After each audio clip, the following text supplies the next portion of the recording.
Going back to my early career, I do remember one high-stakes situation I was a part of, and that was when I lived under the ocean with 3 astronauts for about 10 days. We lived underwater, and it was a space analog situation. Again, we were simulating being in space in a very high-stress, extreme environment where you live so deep that you can't just come to the surface to come home if you have an emergency. There's a lot of protocols.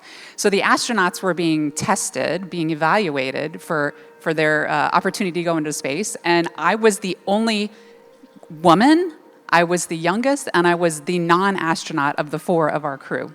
And it was my responsibility to design the hardware that these astronauts were going to use and evaluate as part of this mission. But when I got there and we all started getting on this mission, not all that hardware worked.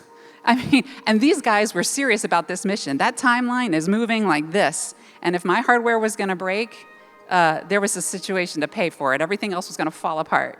But what this whole situation taught me was that being in the field and being with the end users, or the people who I was building hardware for and I was working for, which were the astronauts, was new to me. I had in my mind, I thought I knew how it went. It wasn't the case at all. When I was there in real life, what I learned was a lot of empathy.